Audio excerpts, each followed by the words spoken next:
करते हैं वसुधा के वैभवों को सदा, शक्तिहीन दीनहीन जीवन बिताते हैं और शस्त्र का संधान शक्ति का सदा रहा विधान। पृष्ठ इतिहास वाले यही बतलाते हैं, दानव दलन हेतु शस्त्र देवियों ने धारे, देवताओं के भी घर शस्त्र ही सुहाते हैं। आ गया समय तो श्याम छोड़ अश्व की लगाम, युद्ध हेतु ललकार चक्र भी उठाते हैं, युद्ध हेतु ललकार चक्र भी उठाते हैं। और कितने दधीचियों ने अस्थियों का दिया दान। ये राष्ट्रवाद का जो ये सूर्य उदित हो रहा है, अंतिम पंक्तियां समर्पित करता हूं कि कितने दधीचियों ने अस्थियों का दिया दान, साधना की जिनका ये मिला, कितने ही दिनकर उदित हुए हैं यहां, अंधेरों पे जिनका ये विजय अभियान है। तो जीत रहा घनघोर तिमिर से उजियार, नवयुगी दिवाकरों की ये दिव्य शान है और राष्ट्रवादी शक्तियों के दिव्य कर कमलों में मातु भारती की आन बान और शान है, मातु भारती की आन बान और शान है। मेरे साथ एक बार बोलेंगे, बोलो भारत माता की। धन्यवाद। बहुत बहुत धन्यवाद गजेंद्र सोलंकी जी। गजेंद्र जी के लिए जोरदार तालियां होनी चाहिए मित्रों। बटेश्वर, ग्वालियर, कानपुर के रास्ते लखनऊ पधारे अटल जी का लखनऊ से बहुत गहरा नाता रिश्ता रहा। 1947 से लेकर 1950 के बीच राष्ट्र धर्म और पांचजन्य के संपादक मंडल में भी रहे श्रद्धेय अटल जी। अब मैं उस व्यक्ति को आवाज दे रहा हूं, उस जननायक को आवाज दे रहा हूं जिनका अटल जी के साथ बहुत गहरा नाता और रिश्ता रहा है, जो अटल जी की याद में स्वयं एक बहुत बड़ा कार्यक्रम करते हैं। हमारे प्रदेश के उप मुख्यमंत्री श्री ब्रजेश पाठक जी, जिन्होंने कल कन्वेंशन सेंटर में अटल जी की याद में एक बहुत बड़ा कार्यक्रम किया, उनको उनके उद्बोधन के लिए आमंत्रित करता हूं। बहुत हल्की तालियां बजाई हैं आपने, जोरदार भी बजा सकते हैं। भारत रत्न श्रद्धेय पंडित अटल बिहारी वाजपेयी जी की जयंती के सुशासन दिवस के शुभ अवसर पर आयोजित इस भव्य एवं गरिमामय समारोह में हमारे बीच में मुख्य अतिथि के रूप में उपस्थित हैं उत्तर प्रदेश के यशस्वी लोकप्रिय आदरणीय मुख्यमंत्री योगी आदित्यनाथ जी, भारतीय जनता पार्टी के वरिष्ठ नेता जल शक्ति मंत्री आदरणीय स्वतंत्र देव सिंह जी, भारतीय जनता पार्टी के प्रदेश के उपाध्यक्ष आदरणीय ब्रज बहादुर जी, लखनऊ की यशस्वी मेयर आदरणीय संयुक्ता भाटिया जी, उत्तर प्रदेश सरकार के मुख्य सचिव आदरणीय दुर्गा शंकर मिश्रा जी, माननीय सदस्य विधान परिषद मुकेश शर्मा जी, माननीय विधायक आदरणीय योगेश शुक्ला जी, माननीय सदस्य विधान परिषद आदरणीय गोविंद नारायण शुक्ला जी, आदरणीय मुकेश मेश्राम जी, आदरणीय हेमंत राव जी, सदस्य विधान परिषद आदरणीय उमेश द्विवेदी जी, उपस्थित सभी भाइयों तथा बहनों पत्रकार मित्रों, श्रद्धेय अटल जी की हम जयंती को बड़े धूमधाम के साथ कल से ही मना रहे हैं। जैसा कि अभी पूर्व वक्ता कर रहे थे, श्रद्धेय अटल जी कोई साधारण मानव बनकर के हमारे बीच में नहीं आए थे, वो एक महामानव के रूप में अवतरित हुए थे। उन्होंने देश को एक ऐसी दिशा दी जिसको आगे बढ़ाते हुए आज भारत माता दुनिया के पैमाने पर अपने खोया हुआ विश्व गुरु का दर्जा पाने के लिए बहुत तेजी के साथ आदरणीय प्रधानमंत्री नरेंद्र मोदी जी की अगुवाई में बढ़ रहे हैं हम सब। अटल जी ने जनसंघ की स्थापना काल से लेकर आज तक जब भी उनकी बातों को हम सुनते हैं, उनकी किताबों को पढ़ते हैं, उनकी पुस्तकों को पढ़ते हैं, उनकी जीवन शैली को पढ़ते हैं, तो महसूस होता है उनके जीवन का एक एक सांस, एक एक हिस्सा भारत माता के प्रति किस ढंग से समर्पित था। उत्तर प्रदेश के आगरा से बटेश्वर से जन्म लेकर के ग्वालियर में अपने पिताजी के साथ रहने के उपरांत जिस ढंग से उत्तर प्रदेश में पुनः वो पढ़ने के लिए आए और उसके बाद देश दुनिया के पटल पर छा गए। मैं कह सकता हूं आजाद भारत के बाद यदि कोई नेता जो दुनिया के पैमाने पर चर्चित हुआ, वो आदरणीय पूर्व प्रधानमंत्री आदरणीय अटल बिहारी वाजपेयी जी थे, जिन्होंने हिंदी को और भारत माता को दुनिया के उस प्लेटफॉर्म पर पहुंचाने का काम किया जहां उस समय कोई सोच नहीं सकता था, क्योंकि उस समय कांग्रेस की सरकार थी। श्रद्धेय अटल बिहारी वाजपेयी जी को उत्तर प्रदेश के 25 करोड़ लोगों की तरफ से मैं श्रद्धांजलि अर्पित करता हूं और उत्तर प्रदेश के अपने सभी भाइयों बहनों से कहना चाहता हूं, श्रद्धेय अटल जी के बताए हुए रास्ते पर हम चल करके प्रदेश को, देश को एक ऐसा माहौल दे सकते हैं जहां आपसी भाईचारा है, वैमनस्यता का कहीं कोई योगदान नहीं है और एक ऐसी परिपाटी को जन्म देना है जहां विद्वेष की भावना ही नहीं है। श्रद्धेय अटल जी को हमने पार्लियामेंट में काम करते देखा है। 2004 में मैं चुनकर के जब गया तो श्रद्धेय अटल जी लखनऊ से चुनकर के गए थे, मैं उन्नाव से चुनकर के गया था। श्रद्धेय अटल जी को मैंने पास से देखा है। उनको सुनने के लिए हम लोग विश्वविद्यालय छात्र संघ अध्यक्ष होने के नाते श्रद्धेय अटल जी जब लखनऊ के बेगम हजरत पार्क में आते थे, मैंने विपक्षी दलों के लोगों को, इवन देन कम्युनिस्ट पार्टी के लोगों को भी हमने कम्बल ओढ़ करके श्रद्धेय अटल जी की स्पीच को सुनने के लिए आते हुए देखा है, रिक्शे पर बैठकर सुनते हुए देखा है। श्रद्धेय अटल जी एकमात्र ऐसे नेता थे, मैं कह सकता हूं उस समय, जिनके लिए कभी भीड़ को बुलाने के लिए गाड़ियां नहीं लगानी पड़ती थी। श्रद्धेय अटल जी एक रिक्शे पर लखनऊ में सिर्फ प्रचार होता था, पतंगी कागज पर पर्चा बन जाता था, श्रद्धेय अटल जी की जनसभा है, तो अचानक सभा के समय ही अगर 4 बजे सभा है तो 3:45 बजे एकदम खचाखच मैदान भर जाता था और कोई कुर्सी और टेंट की आवश्यकता नहीं पड़ती थी। एक माइक होता था, अटल जी बोलते चले जाते थे और तालियों का अंबार आसमान की ओर रहता था। ऐसे महामानव श्रद्धेय अटल जी को मैं उत्तर प्रदेश सरकार की तरफ से, उत्तर प्रदेश के 25 करोड़ लोगों की तरफ से श्रद्धांजलि अर्पित करता हूं, नमन करता हूं और आपको भरोसा दिलाता हूं, श्रद्धेय अटल जी ने जो लाइन हमें दी है उस लाइन को आपके सहयोग से मैं लगातार आगे बढ़ाता रहूंगा। माननीय मुख्यमंत्री योगी आदित्यनाथ जी की अगुवाई में हम सब प्रदेश के चतुर्मुखी विकास के लिए लगे हैं। अभी ग्लोबल इन्वेस्टर समिट फरवरी माह में होने वाला है। दुनिया के पैमाने पर जहां जहां हमारी टीमें गई थी माननीय मंत्रियों के नेतृत्व में, मैं कह सकता हूं कि दुनिया के दूसरे देश उत्तर प्रदेश के बारे में कितना जानते हैं, कितना उत्सुक है। सबको पता है कि उत्तर प्रदेश एक बदलता हुआ उत्तर प्रदेश है, तेजी के साथ आगे बढ़ता हुआ उत्तर प्रदेश है। अब उत्तर प्रदेश वो राज्य नहीं है जो राज्य बीमारू राज्य कहा जाता था, गुंडे बदमाशों की जागीर का राज्य कहा जा सकता है। आज उत्तर प्रदेश कानून का राज्य स्थापित करने वाला राज्य है और देश और दुनिया के पैमाने पर आर्थिक मोर्चे पर शीघ्र ही नंबर 1 आने वाला राज्य है। हम सब जानते हैं कि उत्तर प्रदेश में जब हम लोग ब्राजील गए, ब्राजील में हमने बताया कि उत्तर प्रदेश चीनी उत्पादन में नंबर 1 पर है, गेहूं उत्पादन में नंबर 1 पर है, हम दुग्ध उत्पादन में नंबर 1 पर भारत में है। तो लोगों ने कहा कि हम तो मैकेनिक ढंग से नंबर 1 पर हैं, आप मैनुअली कैसे हो? तो हमने कहा यह उत्तर प्रदेश के लोगों की पसीने की बदौलत, ताकत की बदौलत, मेहनत की बदौलत आज उत्तर प्रदेश नंबर 1 पर है। जब टेक्नोलॉजी दुनिया की हम मैकेनिकल टेक्नोलॉजी अपनाएंगे, हम दुनिया में नंबर 1 पर होंगे। ऐसा भरोसा उत्तर प्रदेश की ताकत के बदौलत मैं कह सकता हूं।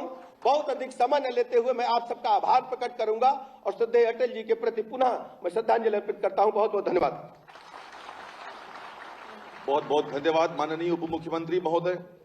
सुशासन के संवाहक कवि हृदय अटल जी के व्यक्तित्व के अनेक आयाम हैं मित्रों। वर्ष 1924 में जन्मे अटल जी का 2 वर्ष बाद 2024 में हम सब जन्म शताब्दी समारोह मना रहे होंगे। अब ऐसे स्वप्न दृष्टा पर आधारित एक लघु फिल्म देखने का समय है, तो आइए देखते हैं अटल जी पर आधारित ये लघु फिल्म। गीत नया गाता हूँ टूटे हुए तारों से फूटे वासंती स्वर, पत्थर की छाती में उगाया नव अंकुर, झरे सब पीले पात कोयल की कुहुक रात, प्राची में अरुणिमा की रेख देख पाता हूँ। टूटे हुए सपने की सुने कौन सिसकी, अंतर को चीर व्यथा पलकों पर ठिठकी, हार नहीं मानूंगा रार नहीं ठानूंगा, काल के कपाल पर लिखता मिटाता हूँ गीत नया गाता। भारत माँ के सच्चे सपूत, राष्ट्र पुरुष, राष्ट्र मार्गदर्शक, सच्चे देशभक्त, पूर्व प्रधानमंत्री भारत रत्न अटल बिहारी वाजपेयी जी सही मायने में भारत रत्न थे। वे एक महान कवि, जुझारू पत्रकार और राजनेता के साथ साथ सहज व्यक्तित्व वाली शख्सियत थे। राजनीति को मूल्यों और आदर्शों के साथ जोड़ने, भारत के बुनियादी ढांचागत विकास की आधारशिला रखने का श्रेय श्रद्धेय अटल जी को है। राजनीति में समन्वय और राजनीतिक स्थिरता, यह श्रद्धेय अटल जी ने भारतीय राजनीति को दी है। उत्तर प्रदेश श्रद्धेय अटल जी की जन्मभूमि और कर्मभूमि रही है। उत्तर प्रदेश का बच्चा बच्चा अटल जी पर गौरव की अनुभूति करता है। देश के 3 बार प्रधानमंत्री रह चुके अटल बिहारी वाजपेयी जी को सांस्कृतिक समभाव, उदारवाद, तर्क संगतता के लिए भी हमेशा याद किया जाएगा। पार्टी छोड़कर सत्ता के लिए नया गठबंधन करते, अगर सत्ता हाथ में आती है तो मैं ऐसी सत्ता को चीमटे से भी छूना पसंद करूंगा। देश को और अधिक ऊंचाइयों तक ले जाने की उनकी प्रतिबद्धता और पोखरण में परमाणु परीक्षण करके भारत को परमाणु शक्ति संपन्न राष्ट्र बनाने का मार्ग प्रशस्त किया। उत्तर प्रदेश उनकी पैतृक भूमि और कर्म भूमि रही। उन्होंने भारतीय राजनीति में मूल्यों और आदर्शों को जोड़ने का काम किया। भारत रत्न अटल बिहारी वाजपेयी जी के विराट व्यक्तित्व की याद में प्रधानमंत्री नरेंद्र मोदी जी ने हर साल उनकी जयंती 25 दिसंबर को सुशासन दिवस के रूप में मनाने की घोषणा की थी। साथियों, अटल जी कहते थे कि जीवन को टुकड़ों में नहीं देखा जा सकता, उसको समग्रता में देखना है। ये बात सरकार के लिए भी उतनी ही सत्य है और गुड गवर्नेंस के लिए भी, सुशासन के लिए भी यही उपयुक्त मानदंड है। राष्ट्र के पटल पर श्रद्धेय अटल का योगदान सदैव अटल रहेगा।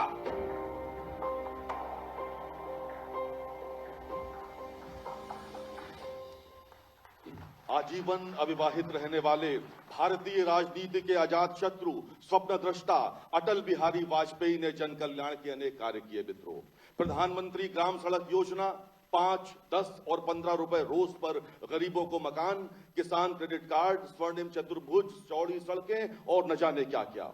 उनके द्वारा प्रारंभ किए गए सुशासन को जन जन तक पहुंचाने का महती कार्य कर रही है प्रदेश की वर्तमान सरकार। माननीय मुख्यमंत्री महोदय के मार्गदर्शन में हार नहीं मानूंगा, रार नहीं ठानूंगा, काल के कपाल पर लिखता मिटाता हूं, गीत नया गाता हूं। अब मैं माननीय मुख्यमंत्री महोदय को उनके आशीर्वचन के लिए आमंत्रित करता हूं। मित्रों, कृपया करतल ध्वनि के साथ स्वागत करें माननीय मुख्यमंत्री महोदय का। और उनके उद्बोधन के पश्चात आज 11 बजे प्रधानमंत्री की मन की बात कार्यक्रम का यहीं हम और आप बैठकर एक साथ उसको सुनेंगे और गुनेंगे। माननीय मुख्यमंत्री महोदय।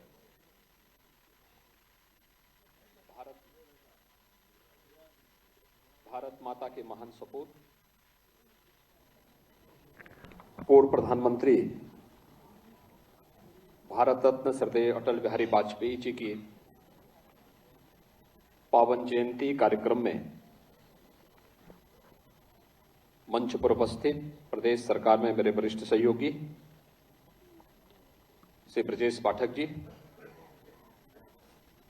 प्रदेश शासन के जल शक्ति मंत्री श्री स्वतंत्र देव सिंह जी, लखनऊ की महापौर श्रीमती संयुक्ता भाटिया जी, लोकप्रिय विधायक श्री योगेश शुक्ला जी, विधान परिषद के माननीय सदस्यगण श्री मुकेश शर्मा जी, श्री गोविंद नारायण शुक्ल जी, श्री उमेश द्विवेदी जी, प्रदेश के मुख्य सचिव श्री दुर्गाशंकर मिश्र जी, अपर मुख्य सचिव सचिवालय प्रशासन श्री हेमंत राव जी, प्रमुख सचिव संस्कृति एवं पर्यटन श्री मुकेश कुमार मिश्राम जी, आज के इस पावन दिवस पर उपस्थित सभी माननीय जनप्रतिनिधिगण,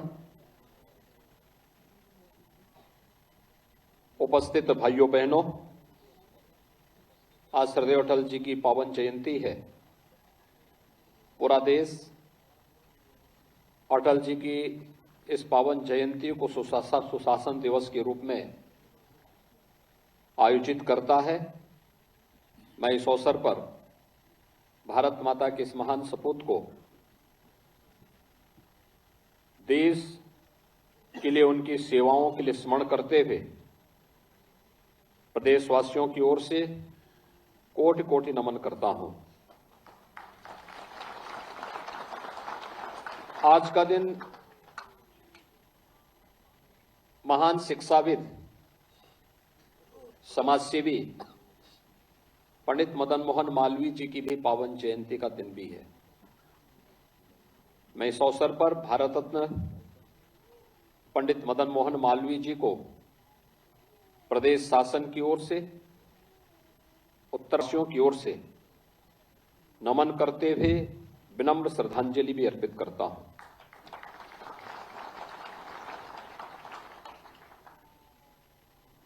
भाइयों बहनों, हम सब जानते हैं कि श्रद्धेय अटल जी ने इस देश के सामने सार्वजनिक जीवन में या व्यक्तिगत जीवन में एक नागरिक को समाज के प्रति, अपने देश के प्रति क्या दायित्व हैं और सार्वजनिक जीवन में रहकर के भी व्यक्ति मूल्यों और आदर्शों की राजनीति कर सकता है, यह 6 दशक से के अपने उस सार्वजनिक जीवन के कालखंड में श्रद्धेय अटल जी ने इस देश को अपने व्यक्तित्व और कृतित्व से उस प्रकार का जीवन जी करके एक नई प्रेरणा भी दी है। आज पूरा देश श्रद्धेय अटल जी के प्रति अपार सम्मान और श्रद्धा का भाव व्यक्त करते हुए,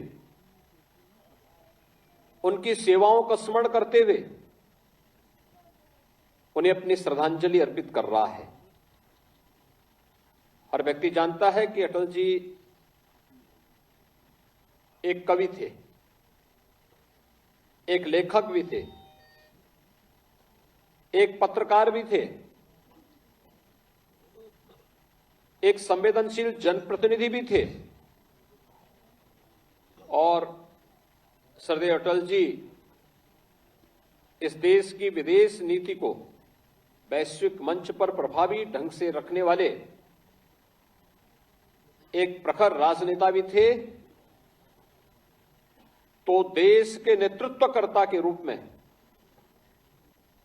अस्थिरता के दौर से उभार करके भारत की राजनीति को स्थिरता, पारदर्शी और जवाबदेह कैसे बनाया जाना चाहिए, इसके प्रतीक पुरुष भी थे। प्रधानमंत्री के रूप में देश के सामने जो मानक श्रद्धेय अटल जी ने रखे थे, चाहे वह गरीब कल्याण के हो, शासन प्रशासन की व्यवस्था की शुचिता और पारदर्शिता को लेकर के हो, या भारत को दुनिया की एक बड़ी ताकत के रूप में स्थापित करने की दृष्टि से भारत को परमाणु संपन्न बनाने और भारत के इंफ्रास्ट्रक्चर डेवलपमेंट के लिए, बुनियादी ढांचे के विकास के लिए किस प्रकार की कार्य योजना बननी चाहिए, 6 वर्ष के अपने यशस्वी कार्यकाल के दौरान श्रद्धेय अटल जी ने इस देश के सामने उन मानकों को प्रभावी ढंग से रख करके भारत के 100 करोड़ से अधिक लोगों के जीवन में व्यापक परिवर्तन लाने का कार्य किया था। हर व्यक्ति जानता है कि राजनीति में मूल्यों और आदर्शों को ध्यान में रखते हुए परस्पर समन्वय और संवाद की राजनीति को प्राथमिकता को देते हुए अस्थिरता के दौर से गुजर रही भारत की राजनीति को स्थिरता में बदलने का कार्य प्रधानमंत्री के रूप में श्रद्धेय अटल जी ने इस देश को दिया था। और आज वही स्थिरता प्रधानमंत्री मोदी जी के नेतृत्व में भारत को दुनिया की एक बड़ी ताकत के रूप में उभार रहा है। भाइयों बहनों, इससे बड़े गौरव की बात क्या हो सकती है जब हम आजादी का अमृत महोत्सव मना रहे हैं। आजादी के अमृत महोत्सव के इस कालखंड में भारत की अर्थव्यवस्था उस ब्रिटेन की अर्थव्यवस्था से बड़ी हुई है जिस ब्रिटेन ने हम पर 200 वर्षों तक शासन किया था। दुनिया के उन 20 देशों का, जो दुनिया के बड़े विकसित देश हैं, जिनमें दुनिया की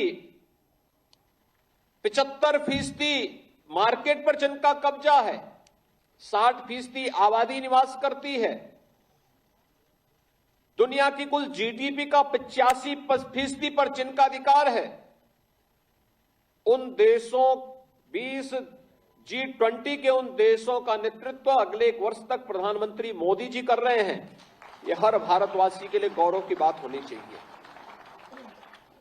और स्वाभाविक रूप से इन सभी कार्यक्रमों के आधारशिला विगत 8 वर्ष के अंदर प्रधानमंत्री मोदी जी के नेतृत्व में हुए अनथक परिश्रम और उसकी आधारशिला 1998 से लेकर 2004 के बीच में सरदेव अटल जी ने अपने शासन के माध्यम से जो कार्यक्रम आगे बढ़ाए थे, आज उसकी परिणति के रूप में हम भारत को मिल रहे इस गौरव के रूप में हम देख सकते हैं। आज के इस अवसर पर, जब सुशासन दिवस के अवसर पर सरदेव अटल जी का स्मरण करने के लिए हम सब यहां पर उपस्थित हुए हैं, इस अवसर पर हम सब के लिए जानना बहुत आवश्यक है कि शासन की व्यवस्था का संवेदनशील होना यह सुशासन का ही लक्षण है। एक गरीब की सुनवाई, लोकतांत्रिक मूल्य और आदर्शों का पालन करते हुए बिना भेदभाव के उसको शासन की सुविधा का लाभ मिल जाना, हर गरीब को मकान मिल जाना, हर गरीब के घर में शौचालय बन जाना, बिना भेदभाव के हर गरीब को रसोई गैस का कनेक्शन उपलब्ध हो जाना, कोरोना कालखंड में हर गरीब को फ्री में राशन की सौगात उपलब्ध हो जाना, ये सभी उस सुशासन के लक्षण हैं जिसका सपना सरदेव अटल जी ने अपने सार्वजनिक जीवन के उस कालखंड में देखा था। आज वो साकार रूप में हम सबके सामने है। इस सदी की सबसे बड़ी महामारी कोरोना महामारी के विगत 3 वर्ष के इस कालखंड के दौरान हम सब ने इस चीज को महसूस किया है। याद करिए, जो बुजुर्ग लोग होंगे उनसे थोड़ा पूछिए, जब पिछली सदी के प्रारंभ में स्पेनिश फ्लू आया था, बीमारी से गांव के गांव साफ हो गए थे,